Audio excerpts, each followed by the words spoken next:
साथियों, मैं सीमा गुप्ता आज फिर आप सभी के बीच अपने बारे में कुछ महत्वपूर्ण जानकारी आप सभी के बीच साझा कर रही हूँ। जी हाँ साथियों, आज मैं फिर सीमा गुप्ता आप सभी के बीच अपने बारे में कुछ महत्वपूर्ण जानकारियाँ आप सभी के बीच साझा कर रही हूँ। आप सभी द्वारा प्रायः ये पूछा जा रहा है कि मैडम, क्या समीक्षा अधिकारी परीक्षा में जो आप पास हुई हैं, तो वो क्या आपका प्रथम प्रयास था या द्वितीय प्रयास था? वहीं दूसरी तरफ पूछा जा रहा है कि समीक्षा अधिकारी परीक्षा की जब आप तैयारी की, तो उसके लिए क्या आप रणनीति बनाई? क्या इसके लिए आप अतिरिक्त रणनीति बनाई इस परीक्षा की सफलता के लिए? इससे संबंधित कुछ महत्वपूर्ण जानकारियाँ मैं आप सभी को इस वीडियो में उपलब्ध कराऊंगी। और साथ ही मैं यह भी सोची हूँ कि आप सभी को मैं कुछ ऐसी रणनीति बताती रहूंगी ताकि यदि आप उसको फॉलो करते हैं तो निश्चित रूप से आप सफल होंगे। तो साथियों, सबसे पहले मैं बताऊं कि मैं 2010 बैच की समीक्षा अधिकारी हूं और मैं प्रथम प्रयास में ही न सिर्फ समीक्षा अधिकारी परीक्षा में सफल हुई, बल्कि अपने बैच में मैं टॉपर भी हूं। तो साथियों, जानते हैं कि किस प्रकार मैं प्रथम प्रयास में ही समीक्षा अधिकारी बनी। तो सबसे पहले साथियों, आपको बताऊं कि मैं जब समीक्षा अधिकारी, सहायक समीक्षा अधिकारी आदि से संबंधित परीक्षा से संबंधित वैकेंसी आया, उस दौरान मैं सिविल सर्विस परीक्षा का लगातार मुख्य परीक्षा और इंटरव्यू दे रही थी। जी हाँ साथियों, जब समीक्षा अधिकारी का परीक्षा का आयोजन हुआ, उस दौरान मैं सिविल सर्विस का लगातार मुख्य परीक्षा और साक्षात्कार आदि मैं दे रही थी। और उसी दौरान जब यह इस परीक्षा से संबंधित वैकेंसी आया, तो लोगों के बीच, जितने भी हमारे युवा साथी थे, उनके बीच बहुत ही एक्साइटमेंट था। और उनके एक्साइटमेंट को देखकर मैं भी इस परीक्षा को देने के लिए एकदम एक्साइटेड हुई कि मैं भी इस परीक्षा को दूंगी। और इसके लिए सबसे पहले मैं सिलेबस को देखी, क्योंकि उस दौरान मेरा इंटरव्यू हो रहा था और समय काफ़ी कम हो रहा था। तो जब मैं सिलेबस का अध्ययन की समीक्षा अधिकारी, सहायक समीक्षा अधिकारी आदि परीक्षाओं का, तो मैं देखी कि मुझे तो अतिरिक्त किसी भी प्रकार की तैयारी तो करनी ही नहीं है। बस सामान्य हिंदी से संबंधित कुछ ऐसे टॉपिक थे कि यदि मैं रणनीति के साथ आगे बढ़ूं तो निश्चित रूप से सफलता मेरे हाथ आएगी। तो फिर सबसे पहले मैं क्या की कि मैं समीक्षा अधिकारी, सहायक समीक्षा अधिकारी आदि परीक्षा जो आयोजित होने वाला था 2010 का, उससे संबंधित मैं सिलेबस को पॉइंट टू पॉइंट देखी और उसको अपने हाथ से लिखना आरंभ की, ताकि मेरे दिमाग में टोटली रूप से उस सिलेबस का मानचित्र मेरे सबकॉन्शियस माइंड में बन जाए, ताकि एक भी पॉइंट छूटने ना पाए।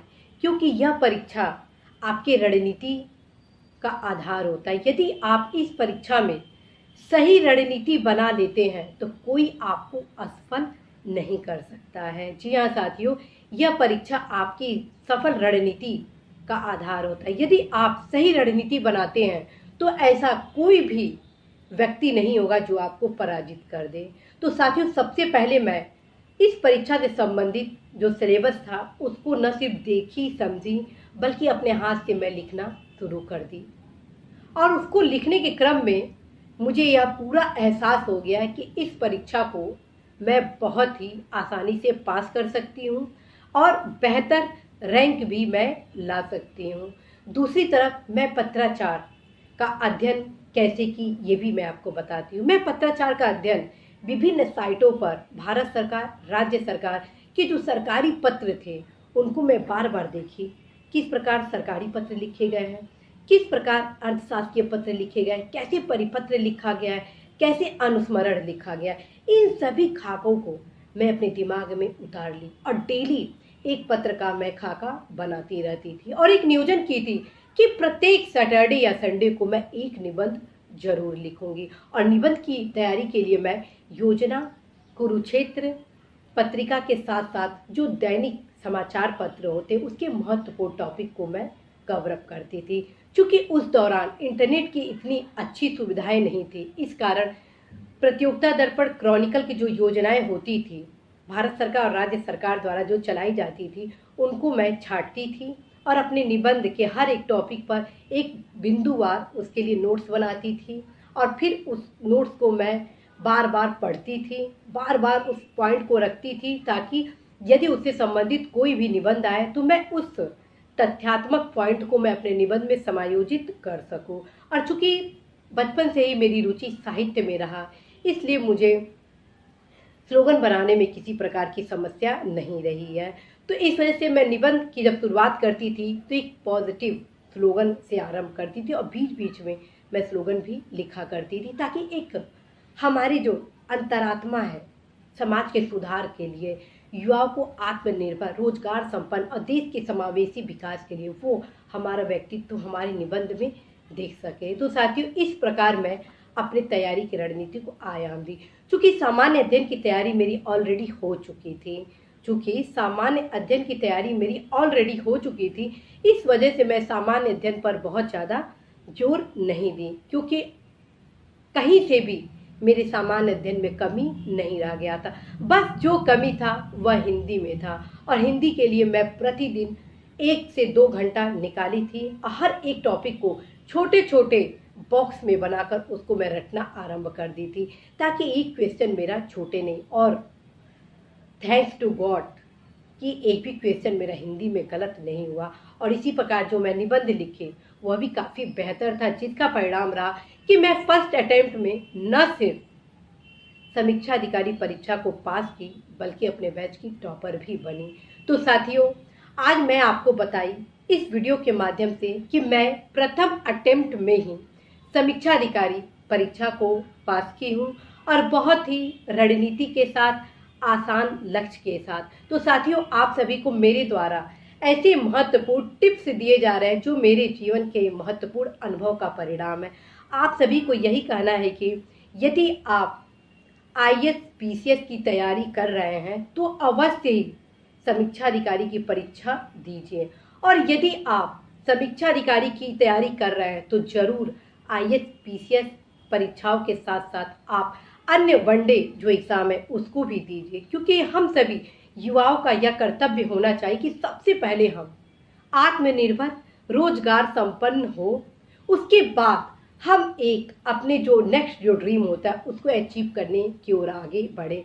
चूँकि मैं समीक्षा अधिकारी परीक्षा जब दी उस दौरान मैं सिविल सर्विस की तैयारी कर रही थी, और लगातार मुख्य परीक्षा और इंटरव्यू भी दे रही थी, और इसी दौरान मेरी ज्वाइनिंग उत्तर प्रदेश सचिवालय में हुआ। और यहाँ का जो कार्य संस्कृति था, एटमॉस्फेयर था, मुझे बहुत ही अच्छा लगा, और इस वजह से मैं इस पोस्ट से बहुत ही संतुष्ट हुई, और मैं डिसाइड की कि मैं अब सिविल सर्विस की तैयारी नहीं करूँगी, क्योंकि मेरा जो रैंक था वह भी बेहतर था, और जो गैप पीरियड था 2001 से 2010 के बीच, और यहाँ पर जो भी पदोन्नति होता है वह ऊपर के रिक्तियों के सापेक्ष होता है। इस वजह से मैंने डिसाइड किया कि मैं इसी सेवा में रहूँगी, क्योंकि यहाँ का जो एटमॉस्फेयर था बेहतर था, ट्रांसफ़र का कोई प्रॉब्लम नहीं था।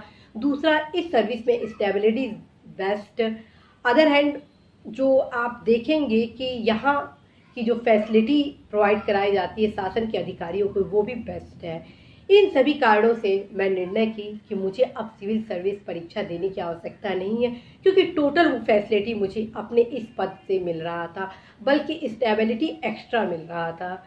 इस वजह से साथियों, मैं समीक्षा अधिकारी परीक्षा में पास कर अपने इस पद से बहुत ही संतुष्ट हूँ। और आज के इस वीडियो में मैं आप सभी को बताई कि यदि मैं प्रथम अटेम्प्ट में समीक्षा अधिकारी बन सकती हूँ तो फिर आप क्यों नहीं बन सकते हैं। जी हाँ साथियों, जब मैं समीक्षा अधिकारी प्रथम अटेम्प्ट में बन सकती हूँ तो फिर आप क्यों नहीं बन सकते हैं, क्योंकि अब तो बारी आपकी है। जी हाँ साथियों, अब तो बारी आपकी है, बस आप थोड़ा सा प्रयास करिए रणनीति के साथ। मैं आप सभी के लिए हमेशा एक जहां मार्गदर्शन, रणनीति और मोटिवेशनल क्लासेस आप सभी के बीच ला रही हूँ, ताकि आप अपने दृढ़ इच्छा शक्ति को लगातार बढ़ाते रहिए, बल्कि दूसरी तरफ आप सभी के लिए स्टडी सामग्री भी उपलब्ध करा रही हूँ, जो कि आप सभी के सफलता के लिए वरदान साबित होगा। तो साथियों, इसी महत्वपूर्ण संदेश के साथ कि यह मेरा प्रथम अटेम्प्ट था और मैं 2010 बैच की समीक्षा अधिकारी, और मैं बहुत ही सहजता के साथ न सिर्फ इस परीक्षा में पास की बल्कि अपने बैच की टॉपर भी स्थापित हुई थी। इसी के साथ मैं सीमा गुप्ता आज आप सभी से विदा लेती हूँ। नमस्कार।